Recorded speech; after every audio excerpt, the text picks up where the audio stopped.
I'm not sure if this video is going to connect to the other one or not, but I was discussing the Fool's Journey and running off to Florida with my first husband and starting from scratch.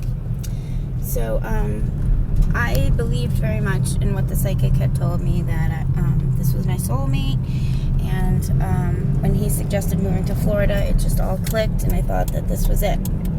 So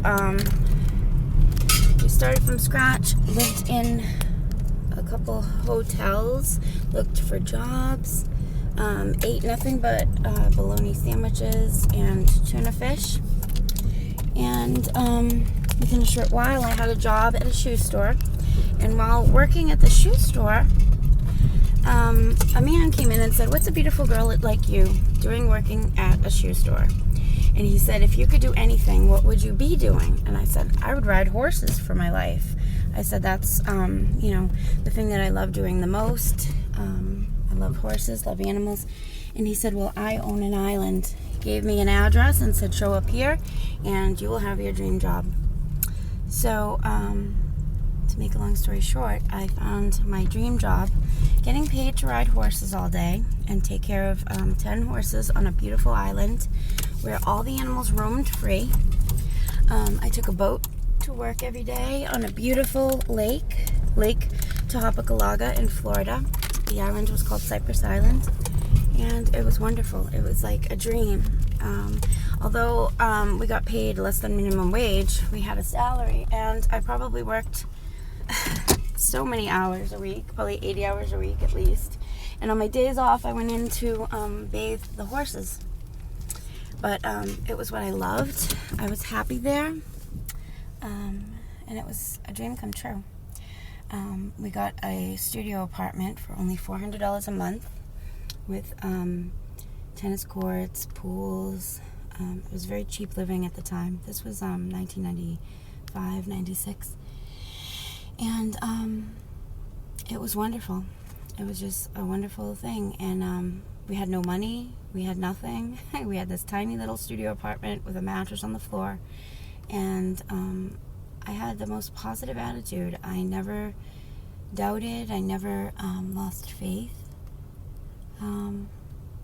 Most people would have been very scared going from a life of, parents and luxury and everything. And I gave all that up. I had my parents paid for horseback riding, Catholic school, college, all kinds of things, credit cards. And I went from all of that to nothing, to scratch. And I believed in myself. I believed in life. I believed in the journey.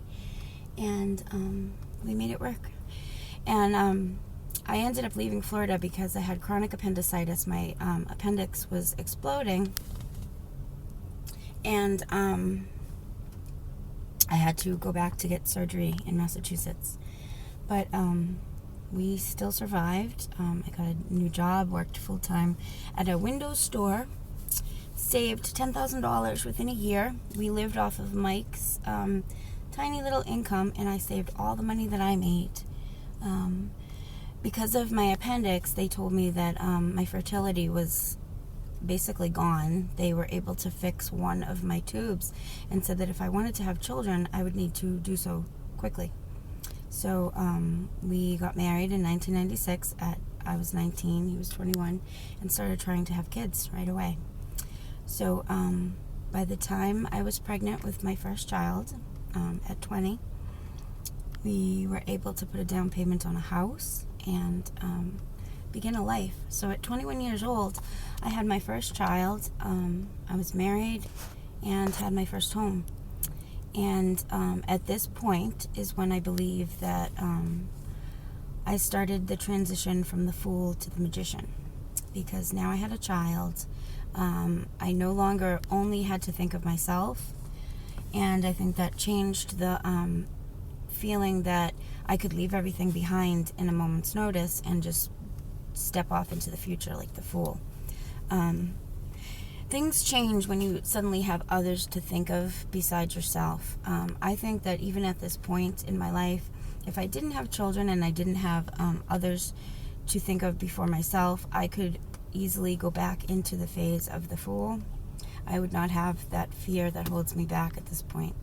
But when you have to put others first, it really changes the ability to be able to leave things behind and not know where your next meal or your next dollar is going to come from. The fear of that really, for me, ties into having children.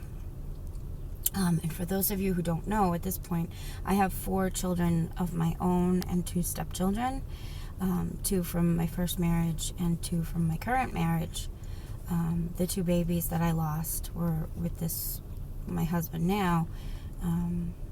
So altogether I've delivered 6 children. But I have the 2 stepsons that are 15 and 13.